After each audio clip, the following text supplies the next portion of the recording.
Okay. For those of you joining the recording, there will be some review at the end of the beginning because I will record it at the end. All right. I'm sorry, everyone. I had to make that little pause. So here we go. They study human water use and they do the water audit. The final part is the part that many of you have volunteered with. It's the water in the environment unit. And students learn, okay, so we know we have water resources available to us. We use some of them, but water also affects how the environment functions. And so they look at the how different kinds of scientists would look at an ecosystem. They choose a kind of scientist. They design their own investigation and go on a field trip to conduct those investigations. On a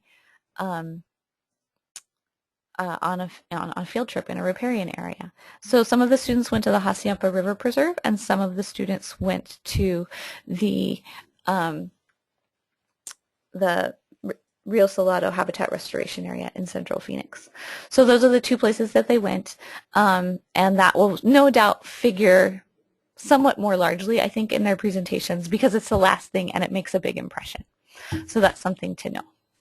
All right. If it's helpful to you, it might be useful to know that,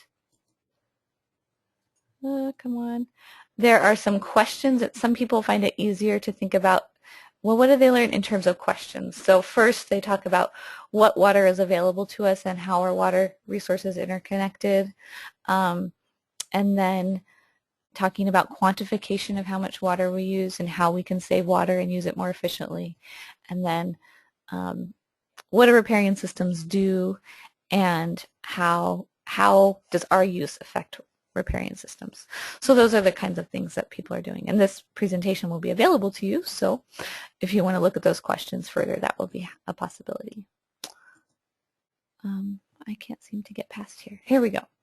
All right, so we made a list of all the things we asked the students to think about. What we do in the presentation is that we invite them to talk about the background, brainstorm everything they've learned and what things are important to them. And then once they've done that, and they can't come up with any more ideas, we give them a bowl of questions or questions in a hat, and they pull those out and start answering them to see if they can generate any more new ideas. So we took that bowl of questions and kind of broke it down into, well, what kinds of things would you expect to see in a presentation? So here we go. This is background information. So the big question is, what background information would you need people to know in order to understand what your whole point is? So once they've kind of come to a conclusion, they should think back, oh, well, what do people need to know to believe what I'm telling them? And so that would be introducing a clear topic, providing relevant definitions, providing an explanation of the concepts, and then background information about water availability and water use in Arizona. So those are some things that they should have learned about in lessons at class or might do some research about to back up their points. Then learning to use evidence to support an argument is an important part of what we ask students to do. So here we've got this idea of including evidence that you gathered yourself, which would be their field investigation data, their water audit data, and any research that they've done, and also as evidence that they have from classroom lessons. So it might be, yeah, I like this, well-chosen facts and definitions, also examples of things that they learned about, and arguments, and if they're going to use quotes, they should be properly cited. We also want them to use data. That means using numbers, and we've really stressed that they should include math in their presentation. At this level, so our students are between 6th and 8th grade that we'll be dealing with, and at 6th grade, that might include students describing to you how to take an average. That's not my favorite way to include math, but for them it is an important way to explain how they got their answer. So just be prepared that they might explain somewhat elementary math to you. But in general, we want them to think about the data that they collected and what kinds of things, the evidence that provides to support their ideas. So here's some great kind of examples of ways that they might use math. They might talk about surface area or volume and angles and measurement and ratios and estimating and proportional relationships. They might also talk about trends. That's another one, you know, we saw less here and more here, different things like that. So that's another set. so that you all know, I will send a Word document with all of these things in one nice list for you as well. So what skills or thinking work helped you to get your explanation and conclusion? So that's another thing that they might talk about is, how did you come to this conclusion? And then the really important part that we want, and if they don't get to this, I would encourage you as the judge to ask a question about it. Why do we care? Why is it significant, right? So what's the significance of your studies, for yourself or your family or your community or your school or the environment? They can present the greatest data in the world, but if they don't get to that final one, then I think that that's pretty important. So do make sure that this gets addressed, even if you have to ask them at the end. If I like one way to ask that question is, okay, so from everything you learned, what's one big takeaway message that you can take away from this? What's the most important thing that you think you're really going to hold on to for the future? All right. So I think I have to just escape out of our presentation to get to the judging form. So we have judging forms here, and I will we'll have some laptops, and I would, if you have a laptop that's available that's got Wi-Fi capability and you're willing to bring it, if you could let me know that, maybe just by writing it in the question area now, that would be helpful. Well, we have a bunch, and so I'll just try and sort out who's bringing their own and who needs one, and we'll work it all out. I think I only need to come up with like 2 people to bring them, so it shouldn't be too hard. So this is the observation form, and you can read through it. It's a Google form, and so we can all do that together, and that'll be easy enough to figure out. So you want to put your own name here, the school's name, and the group name, and those things will all be on the program that you have right in front of you.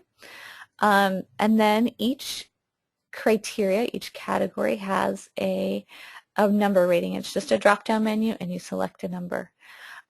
We put these comment fields here because when we piloted using this form, it was really helpful. Our judges ended up like opening a Word document and typing notes to themselves. And we thought, well, if we put it right in the form, you wouldn't have to switch between screens. And it may be that these are useful things for students to hear, and we could very easily email them to the teachers. So we're considering sending them to teachers. We'll see what they look like. Don't feel any pressure about that. So all you'll need to do is it's up to you whether you want to use that. But you can see here the judging criteria. There's sort of little key hints here to help you remember what you're judging on, what each category belongs to.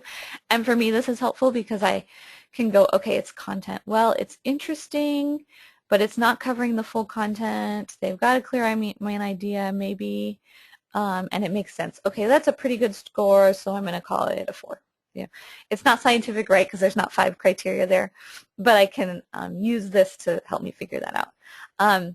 And because the presentation is long, over the period of time, I might make myself write something like, okay, oh, good, they're covering the water audit. Okay, now I see, okay, they talked about their investigation data. Oh, seems unorganized. I might write that down just to keep myself organized. And again, typos are okay. Don't feel any pressure about this. If these turn out to be useless, we will not send them to the teachers. But they're mostly to be a tool for you as a judge. So there's the categories again. There's content, organization, interest, argument, data and evidence, and visuals. So those are the things that you're judging on, and each of them is 5 points. 5 is the highest and 1 is the lowest, so 5 being good and 1 being poor. And let's see, any other things that you need to know about that? Any questions about it so far? I will also email you just 1-page kind of description of each category, and I'll have a copy of that in your supplies on Wednesday as well. But it's useful to know the form and know what you're looking for in each category before the first presentation is in front of you. And then the last piece is delivery. And so this is, again, a 5-point score, and it's just body language and voice. And so you can get a pretty good idea A good presentation is one where the student is making eye contact and using inflections in their voice and you can hear them well. That's probably a 5 in voice. And if they're able to face the audience and perhaps move around a little bit or use gestures, then that would be a 5 in body language. It's not uncommon for students to face the screen, so that's something that is a poor score, obviously. It's also often difficult to hear students and they need to speak up, or they speak too quickly, which is something that many of us, myself included, are guilty of when we give oral presentations. So there is one space for each student. Each student needs to be evaluated individually. This is tricky to keep track of them. The best student, the best presentations are those in which the students, how would I say this, alternate speaking, not just student 1 speaks, student 2 speaks, student 3 speaks, but that they kind of rotate around. Those tend to be the best ones, but it's awfully hard to keep track of their delivery scores when they're doing that. So I tend to write things like, oh, this is the kid with the red shirt. This is the tall girl, just to keep myself straight and go through keeping track of those. So those are, that's the body language scores. All right. Let's see, there are some questions here, so I'm going to go through them. Let's see. I think if I move this over here, you all can see it. I'm going to do that. So, is that true? Can somebody tell me if you can see this now? I'll keep reading them anyway. Will we have the listing of students so we know who is 1 through 5, or is that just their order? You will have a listing of the names of the students in your program, but they may not present in that order, and you are not obliged to score them in that order at all. So I wouldn't try and keep track of that and get the right name with the right student. Don't worry about it. It's too complicated, I think. Susan's question, are there any presentations recorded from last year so we can get a sense of the presentations? I don't have a lot of classroom experience and haven't been around this age group, so I don't know what to expect. Sadly, we have very poor video. I will see if I can find a way to make that available to you. If you're looking at it on your own computer with the volume turned all the way up, you may be able to hear the presentations. We were going to show some, but it was just so difficult for everyone to hear it that we gave up on that idea. But I'm going to try and see if I can get some out to you in the next 24 hours. And then Susan Koverick asked the next question, which I think is related. I find that as I'm exposed to more presentations, my criteria changes because I'm more familiar from what to expect. Do I have access to the forms after all the presentations are given? You will have the forms. You'll have access to the final spreadsheet with all of the forms for everyone on it. So it'll be important to make sure you only change your own scores, obviously. But that is something that will be available, so you can make an adjustment if you see, oh, I gave this presentation a 5, but now I see that it's clearly a 3. That is something that is possible to do. All right, so that's the judging form. Any other questions about it? You can see that it will require being familiar with it in order to get through it efficiently. So that's something to keep in mind.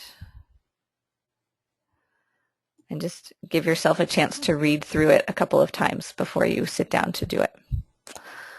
All right, I'm going to go back to my PowerPoint. Here are the categories, and I'll send this, I've got a Word document with this in it again, and it'll be much easier for you to look at it this way. But here are all of the categories and what we are expecting. Right now, I want to try and describe what a 5 presentation would look like in each category level. So it's a little bit of a dry thing to do, but I think it's the best way to help people understand what they're looking at. So the first thing is content. Let me go to slideshow, you'll be able to see it a little bit bigger then, huh? All right. So was the presentation interesting? Was there a clear main idea? Did what they say make sense and interest you, and did it cover the full content of the curriculum? So that big list of things we went over before is kind of the content we're looking for. So did they cover the full breadth of it? And by no means do we expect that that list was a checklist, like they would do every single thing on it. But in general, the idea should be that they're able to connect the idea of water resources, water use, and water in the environment and make a big conclusion. So a presentation that's a 5 might say something like, well, I learned that we get a lot of our water from the Colorado River through the Central Arizona Project, and we use our water sometimes efficiently with efficient appliances and sometimes inefficiently, and we were able to save all this water at school, and that made me really excited to learn about what that amount of saved water could do in the environment. I'm making this up, so it wouldn't be every presentation, but here's an example. And so I, really think I learned a little bit more about stream flow, and I learned that, stream flow, where it's faster, the water tends to have higher dissolved oxygen, and that means that it can support more life, and that's really important, and we want our ecosystems to support life, and having more water in our ecosystems would mean faster flows and more life. And so that's what I think is really important, that we conserve water to support life in our ecosystem. That would be like a really great presentation. I'd say a 5. I think it's likely that you'll see many presentations that focus on one unit or another. So if they go into great detail in a water audit unit because that's what they were passionate about, but they aren't able to connect those other ideas, they might go into much greater detail. Well, we installed these high efficiency aerators in our school, and it was really cool because I saw that we didn't really need that much water, and we saved a lot of water, and it was so great, and this is all the math we used. So they might do all of those things, but then come back to kind of not really come back to the other two. I would say that's a 3. If they describe one unit in depth and still kind of are interesting and have a main idea and makes sense, that's a 3. A 1 would be a presentation that's not very interesting and doesn't cover a lot of content. So if they did internet research on water conservation and threw it together in a presentation, I would call that a 1. Organization. Because of the way that we ask students to design their presentations, you can't expect that they will follow a similar outline, which is good because it makes us not start to lose our mind from hearing the same presentation over and over again. So that's a good thing. The difficult thing about it is it's hard to decide if it's organized. But did their ideas flow from one to another? Were you able to see, okay, I see that they connected this idea to the next idea, and then again, just the organization of the group themselves, right? Did each person know when it was their turn? Did they did their visuals match what they were saying? Does that kind of thing go together? So a good presentation in this case would have every person speaking about a topic that they cared about and speaking in the right order and not having to nudge each other, that you could kind of follow the arc of their presentation from one thing to the next. You didn't feel like you were being jolted around from one topic to the next without any order. And that their visuals supported what they were saying to help you kind of keep that organization going. Interest. A presentation that's a 5 in interest is one that you want to listen to. So they have a main idea and they use a hook to kind of keep themselves going. And then there was, a sense of value and action. So they gave you something to do at the end. They said, okay, these are things that I think are important. And then context. So again, that's the use of evidence to say, okay, not just saving water is really important, we've really got to do it, or the fish are all going to die, but rather saving water is important because of this evidence that I have learned, and this is what we can do to do that. So that's the difference between, say, a 2 or a 3 and a 5 would be providing not just interest, but like interest and evidence at the same time. Again, argument has to do with showing convincing evidence. Using the data that they have learned and showing that they came to their conclusion. So it's important that the evidence be valid so that they've gotten it from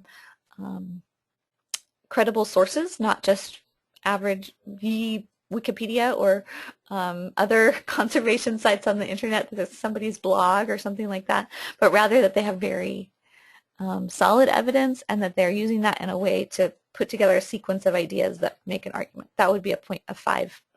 Level 5 presentation would be to have credible evidence that puts together a sequence and shows an argument that came to a conclusion. Whether or not you agree with it, they showed how they got there, right? Data and evidence, again, were they able to put data that they had collected into a visual format? And did they use math and talk about it?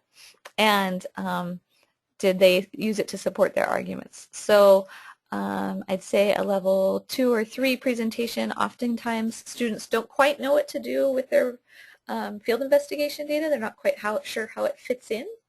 And so it's important for them to really be able to do that. How would I say? They should be able to fit that in a way that makes sense. So it shouldn't just be there randomly, oh, we did this and moving right along, but it should fit in. So that would be a 5, would be to be able to say, we took this data and it connects to what I'm saying.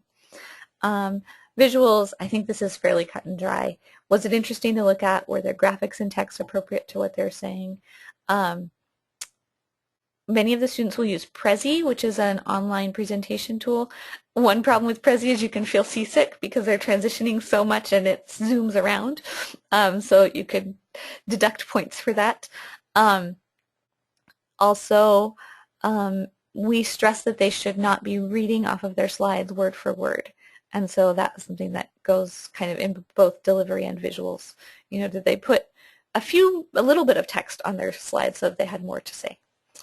Then the next thing is delivery, voice and body language. I think I described that quite clearly before, but students who look at you are able to be heard and vary their pitch, help and use those things to support their ideas, are getting 5s, and you can decrease from there. All right. So just as a quick review, I'm being told I have 28 seconds. Introduce yourself and the judging forms, assign other adults to their jobs, have the students present, and after each presentation, encourage or require them to ask questions, and then at the last thing you're going to complete the student assessment form. All right, that's the end. Are there any other questions?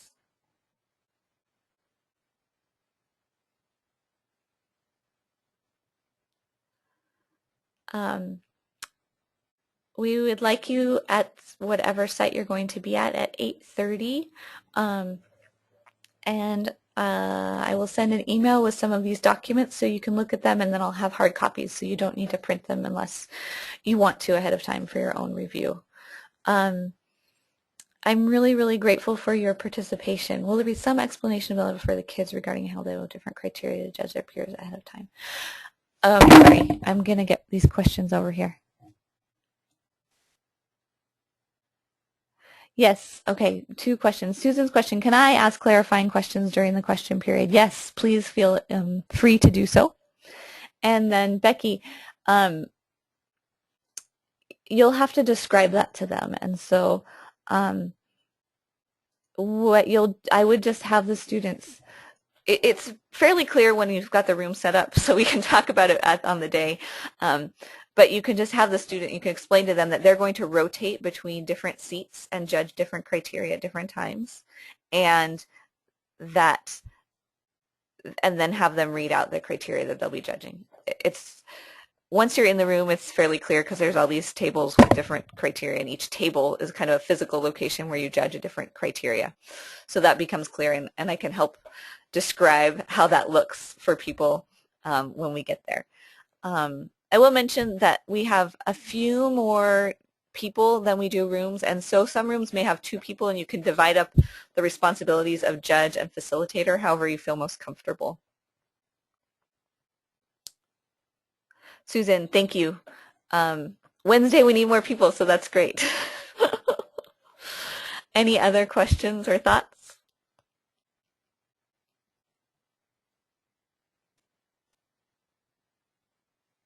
If you have issue, how do you contact staff for help?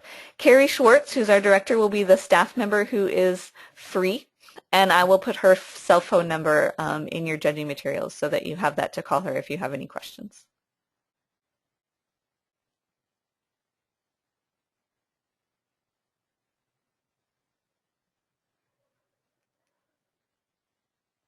All right, everyone. We are so grateful for your help. We couldn't do this without you. If you find that after hearing this you are totally not comfortable being a judge and you are just wanting to be a facilitator of a room or an extra runner person, please do let me know that. I don't want anyone to feel totally uncomfortable. So please let me know and we will adjust accordingly.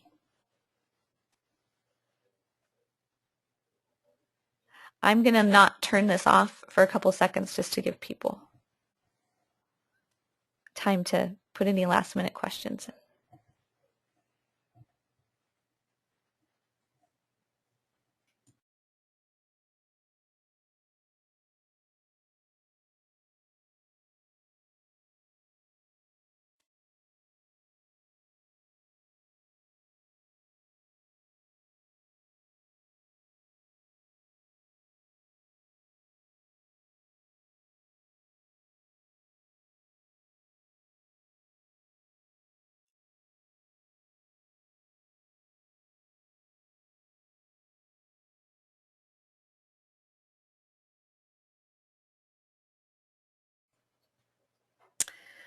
Okay, the next thing I'm going to do is for the use of people who are using the recording. So I think everyone is done asking questions, and I'm going to go back to the beginning of the presentation and just re-record the last bits of the presentation. So you're welcome to leave the room, everyone. I'm just going to blather this through so that people who need to view the recording can do so.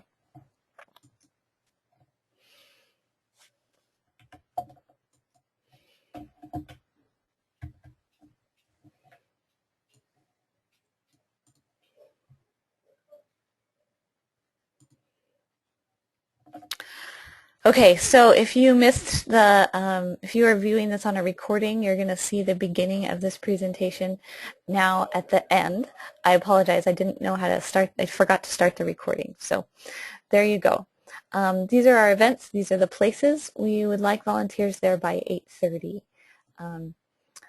Today I'm going to talk about the things that you missed first, our schedule for the day and logistics and how to manage a breakout session. And then I will do the WIP curriculum.